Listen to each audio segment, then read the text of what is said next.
അസ്ലമോയമാണ് ജനാധിപത്യത്തിൽ ഒരു പൗരന്റെ ഏറ്റവും വലിയ അവകാശമാണ് വോട്ട് എന്നുള്ളത്.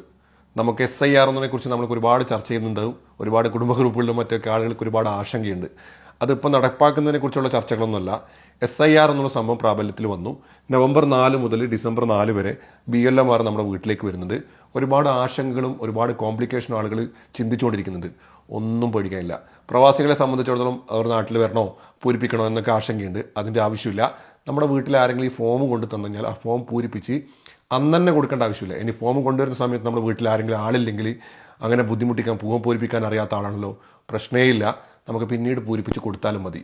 അപ്പം അതിനെക്കുറിച്ചൊരു വ്യക്തമായിട്ടുള്ള ഞാൻ മനസ്സിലാക്കിയ കാര്യങ്ങളാണ് ഇവിടെ പറയാൻ ഉദ്ദേശിക്കുന്നത്. അപ്പോൾ നമുക്ക് ഇതിനെക്കുറിച്ച് സംസാരിക്കാം. അപ്പം നമ്മൾ ഫസ്റ്റ് മനസ്സിലാക്കേണ്ടത് നവംബർ 4 മുതൽ ഡിസംബർ 4 വരെയാണ് ഈ പരിപാടി തുടങ്ങുന്നത്.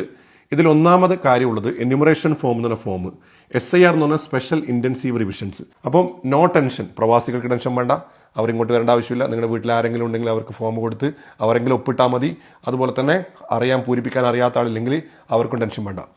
ഇനി നിങ്ങളുടെ പേര് നിങ്ങളുടെ വോട്ടർ ലിസ്റ്റിൽ 2025 വോട്ടർ ലിസ്റ്റിൽ പേരുണ്ട്, അതുപോലെ തന്നെ 2002 വോട്ടർ ലിസ്റ്റിൽ പേരുണ്ട്. നിങ്ങൾ ഒരു പേടിയും പേടിക്കേണ്ട, നിങ്ങൾ ഒരു ഡോക്യുമെന്റും ആവശ്യമില്ല. ഞാനിവിടെ ചെയ്തിട്ടുണ്ട് 2025 വോട്ടർ ലിസ്റ്റിൽ നിങ്ങളുടെ പേരുണ്ട്, യെസ്. 2002 വോട്ടർ ലിസ്റ്റിലും നിങ്ങളുടെ പേരുണ്ട്, വോട്ടർ ലിസ്റ്റിൽ യെസ്. അങ്ങനെയാണെങ്കിൽ നിങ്ങൾ ഒരു ഡോക്യുമെന്റും സബ്മിറ്റ് ചെയ്യേണ്ട. 2025 വോട്ടർ ലിസ്റ്റിൽ നിങ്ങളുടെ പേരില്ല, നിങ്ങൾക്ക് പുതുതായി ചേർക്കണമെങ്കിൽ ഫോം 6 അത് പൂരിപ്പിച്ച് ചെയ്യണം. അത് നമുക്ക് വേറെ തന്നെ ടോപ്പിക്കാണ്. 2025 നമ്മളെ പേരുണ്ട്, യെസ്. 2002 നോക്കുമ്പോൾ നമ്മുടെ പേരുണ്ടാവില്ല. കാരണം ഞാൻ 1989 ജനിച്ചിന്. 1984 ജനിച്ചതിന് ശേഷം 18 വയസ്സ് പൂർത്തിയായ ആളുകൾ മാത്രമാണ് 2002 ഉണ്ടാവും. അപ്പോൾ യുവാക്കളൊക്കെ ഈ 2002 നമ്മുടെ പേരുണ്ടാവില്ല. അങ്ങനെയാണെങ്കിലും പേടിക്കേണ്ട ആവശ്യമില്ല. കാരണം അടുത്ത നോ ആണെങ്കിൽ 2 ഓപ്ഷൻ കൂടി വേണ്ടിയുണ്ട്. അതിൽ ഒന്നാമത്തത് 2002 നമ്മുടെ റിലേറ്റീവ് ആയിട്ടുള്ള ആരെങ്കിലും വോട്ടർ ലിസ്റ്റിൽ പേരുണ്ടെങ്കിൽ നമുക്ക് ആ ഡീറ്റെയിൽ മാത്രം കൊടുത്താൽ മതി. നമ്മുടെ ഉപ്പ, ഉമ്മ, ഗ്രാൻഡ് ഫാദർ, ഗ്രാൻഡ് മാദർ, എന്തായാലും ആരെങ്കിലും ആയിട്ട് കേരളത്തിൽ എന്തായാലും ഉണ്ടാവും. കേരളം മറ്റു സംസ്ഥാനങ്ങളെ പോലെയല്ല. അതുകൊണ്ട് അവരുടെ ഡീറ്റെയിൽ കൊടുക്കുക. എന്നിട്ട് നമ്മൾ പ്രൊവൈഡ് ഡോക്യുമെന്റ് 1ന്റെ ലിസ്റ്റ് ഞാനിവിടെ കൊടുക്കുന്നുണ്ട്. അതിൽ ആധാർ കാർഡ് ഉണ്ട്, ബർത്ത് സർട്ടിഫിക്കറ്റ് ഉണ്ട്, അങ്ങനെ ഒരുപാട് കാര്യങ്ങളുണ്ട്. അത് നമ്മൾ കൊടുത്താൽ മതി. അപ്പോൾ 2025 പേരുണ്ട്, 2022 റിലേറ്റീവിൽ ആരെങ്കിലും ഒരാളെ പേരുണ്ട്. അങ്ങനെയെങ്കിലും നമ്മൾ പേടിക്കേണ്ട ആവശ്യമില്ല, നമ്മൾ ഇങ്ങോട്ട് വരേണ്ട ആവശ്യമില്ല. ആധാർ കാർഡോ അല്ലെങ്കിൽ മറ്റെന്തെങ്കിലും നമ്മൾ കൊടുക്കുക, സംഭവം തീർന്ന്. നമ്മുടെ ഫോം തരുമ്പോൾ ഇങ്ങനൊരു സംഭവം ഉണ്ടാവും. അതിൽ ഒന്നാമത്തെ സെക്ഷനിലാണ് 2025 നമ്മുടെ വോട്ടർ ലിസ്റ്റിലുള്ള കാര്യങ്ങളൊക്കെ എഴുതേണ്ടത്. രണ്ടാമത്തെ സെക്ഷനിൽ 2002 നമ്മുടെ വോട്ടർ ലിസ്റ്റിൽ പേരുണ്ടെങ്കിൽ ആ ഡീറ്റെയിൽ എഴുതുക. ഇനി എന്നെ സംബന്ധിച്ചിടത്തോളം ഇവിടെ ഉണ്ടാവില്ല. അപ്പം ഞാൻ പൂരിപ്പിക്കേണ്ടത് 1ഉം 3ഉം ആണ്. കാരണം എൻ്റെ ഉപ്പാൻ്റെയും ഉമ്മാൻ്റെയൊക്കെ വോട്ടർ ലിസ്റ്റ് അവിടെ ഉണ്ട്. അവിടെ നമുക്ക് പൂരിപ്പിക്കാം.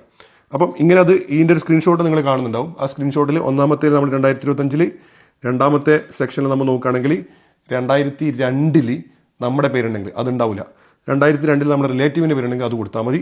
എന്നിട്ട് നമ്മൾ provide document 1, document Aadhaar card, SLC, ഏതെങ്കിലും ID കാർഡ്, പാസ്പോർട്ട്, ഇങ്ങനെയുള്ള കാര്യങ്ങളൊക്കെ നമുക്ക് കൊടുക്കാൻ പറ്റും. ഇനി വേറൊരു കേസ് വരുന്നത്, ഇതാണ് കുറച്ചും കൂടി നമ്മൾ ശ്രദ്ധിക്കേണ്ടത്. 2025 നമ്മുടെ പേരുണ്ട്, 2002 നമ്മുടെ പേരില്ല, 2002 നമ്മുടെ റിലേറ്റീവിൻ്റെ പേരും ആരുമില്ല.